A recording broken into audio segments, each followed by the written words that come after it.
এই তো কিছুদিন আগেও বলা হচ্ছিল আওয়ামী লীগ শেষ, আওয়ামী লীগের নেতাকর্মীরা আর কখনো মাথা তুলে দাঁড়াতে পারবে না, ভয়, মামলা, গ্রেফতার আর নির্যাতনের দেয়াল তুলে তাদের চিরদিনের জন্য স্তব্ধ করে দেয়া হবে।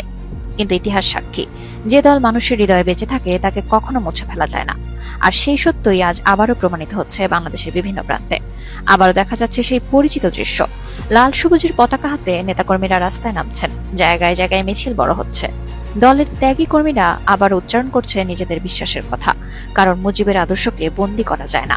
বাংলাদেশ আজ কঠিন সময় পার করছে। মানুষ স্থিতিশীলতা চায়, মানুষ নিরাপত্তা চায়, মানুষ এমন একটি নেতৃত্ব চায় যে নেতৃত্ব সংকট মোকাবিলা করতে জানে, দেশকে এগিয়ে নিতে জানে। আর তাই আজ আবারও মানুষের আলোচনায়, মানুষের স্মৃতিতে, মানুষের প্রত্যাশায় ফিরে আসছে বাংলাদেশ আওয়ামী লীগ।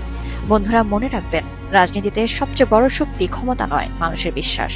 আর যে দলের প্রতি কোটি মানুষের বিশ্বাস থাকে তাকে সাময়িকভাবে থামানো যেতে পারে, কিন্তু পরাজিত করা যায় না। সেই বিশ্বাসের শক্তিতেই আজ যদি একটি মিছিল বের হয়, কাল হবে 10টি। আজ যদি 10 জন দাঁড়ায়, কাল দাঁড়াবে হাজারো মানুষ। আজ যদি একটি কণ্ঠ উচ্চারিত হয়, কাল সেই কণ্ঠ প্রতিধ্বনিত হবে পুরো বাংলাদেশে।